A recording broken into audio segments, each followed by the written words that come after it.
Hello again and welcome. Last episode, I spoke with COO and Chief Learning Strategist Susan Minaya on some of the general basics of a learning strategy. What is it, its purpose, and what types of learning strategies exist within a business setting? Moving on, in this episode, we'll hear from Susan on what the key components of a learning strategy are. Stay tuned to learn more.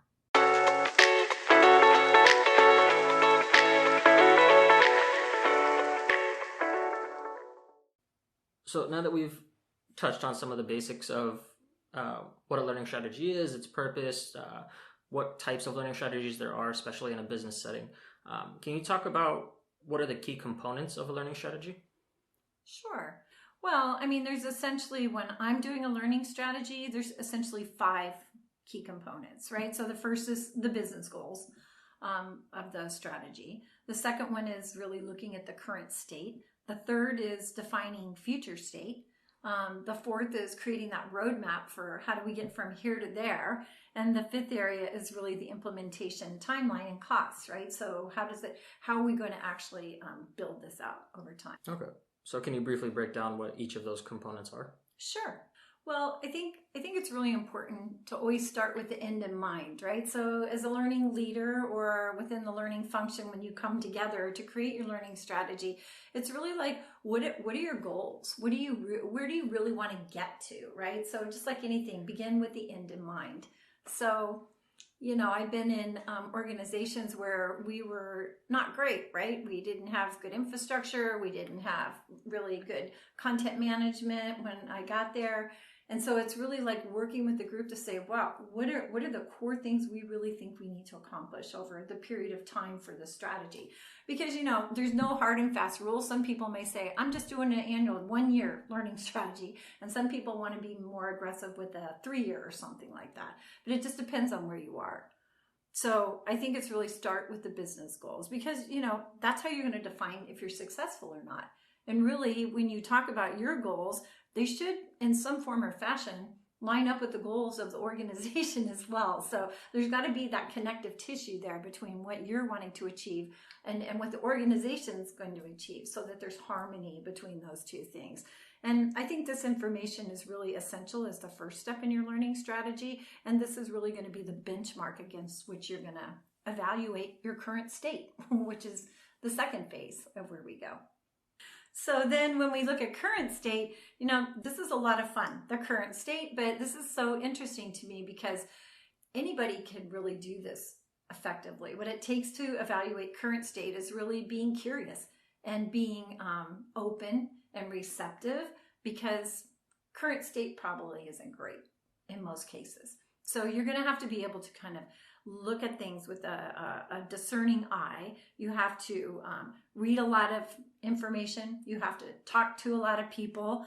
You have a lot of reviewing to do from performance data, looking at maybe how the number of classes that you've done, what types of classes, categorizing things. There's a ton of stuff that goes to the current state. And this is really where you get the true picture of like, how good or bad is it really, So let me say for current state, really for me, honestly, is my most favorite part of the whole strategy work because it's where you really get your credibility stripes here because there's so much that you uncover, the themes start becoming apparent, and really at the end of this analysis work, you're really like the smartest person in the room about what's going on. And mostly because you took the time to have the conversation and to look at the information. Oftentimes, I think this is why learning strategy as a consultative service is really helpful to organizations because it's difficult for them to kind of go in with an objective eye. And so current state is huge, because this is really going to be the meat of the learning strategy. And most people never do this level of scrutiny on themselves in the organization.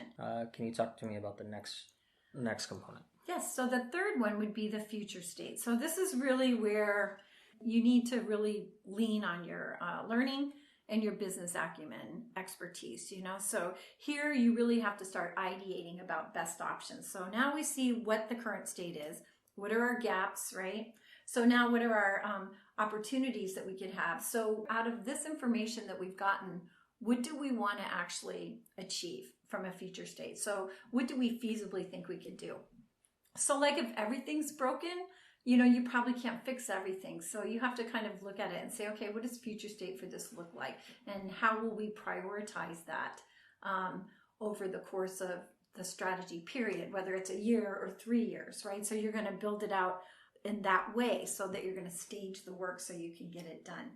And so this requires a strategist really to have a breadth of exposure and experience in best practice.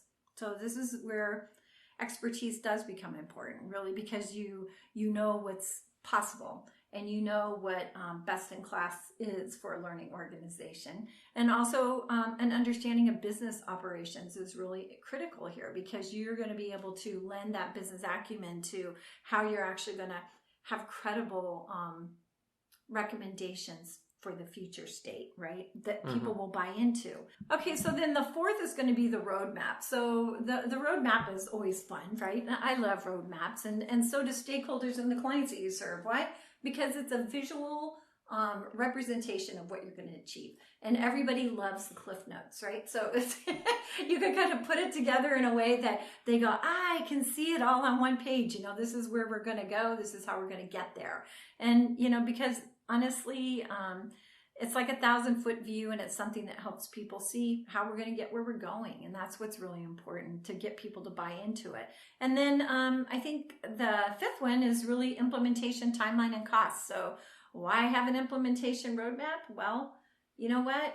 If you're doing a 3-year learning strategy, there's probably going to be a lot of things on the strategy map that you want to get completed. And I think one of the things that's really difficult is how do you sequence the work in a way that is sequential and allows people to kind of see that it is possible and can get done. So you really have to map it out in a phased approach, so it's like, in a process map type of a format. For first, we're going to do this from January to December, and then we're going to do this from December to May, and some of the things will overlap. So it's often good when you're looking at your learning strategy that you have kind of buckets of recommendations that you're thinking about. So what I mean by that is you might have an infrastructure swim lane on your implementation map, right? Which is all the technology pieces. You might have a content swim lane that is all your your content pieces. What are you going to do there? So when you lay it out, they can see what the focus is of the work, be it technology or content, etc., and then they'll be able to kind of see how the work gets staged out. It's very visually powerful. And I think it helps set expectations for the scope of work and really the time it can take to get things done, And then the cost, wherever you can incorporate that, is really helpful, right? Because if you're in an organization, you're going to need budget to get it done. And if you're a consultant working with a client, they need to know what they have to go to the budget table for. So no, we talked about those key components, which was the business goals, current state, future state, roadmap, and of course, implementation, timeline, and cost. And we've gone into detail on those as well, but what is it that informs those key components? Well, I'm not sure how many people, not everybody really understands systems thinking, right? So when you look at it, you really have to be a systems thinker, I think, when you're doing the learning strategy. And, the framework that I just shared with you, these 5 buckets, is really the playground for your learning strategy. This is where we're going to play. And I think what you do on this playground is really done by looking at 3 very distinct areas. You're looking at the work that's being done in the organization. You're looking at the worker. What are they doing? What is their job roles? What is required? And you're also looking at the workplace. So what is the environment like for them? And, there's a lot of things about environment that also talk about culture. And so what's the capacity for them to be able to make big changes, etc., right? If there's any systems thinkers out there, they know exactly what I'm talking about, because everything is a system in an organization. And what happens or gets done in one area has impacts on other areas, right? So there's always inputs and outputs. So example, if you happen to miss a target worker population, say, oh, we forgot to look at the back office workers for this this new system we're implementing. Yeah. Oh my gosh, So your solution recommendations that you do to train everyone on the new enterprise system that you're getting implemented in a certain way,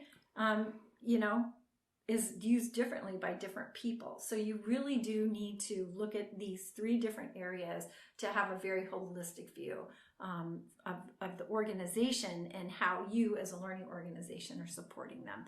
And, I think these buckets are essential for analysis because really one area may be creating the performance issues and gap that are being caused in another area. Well, thank you, Susan, for sharing your insights on the key components of a learning strategy. In our next episode, we'll hear about the phases of a learning strategy. Until next time.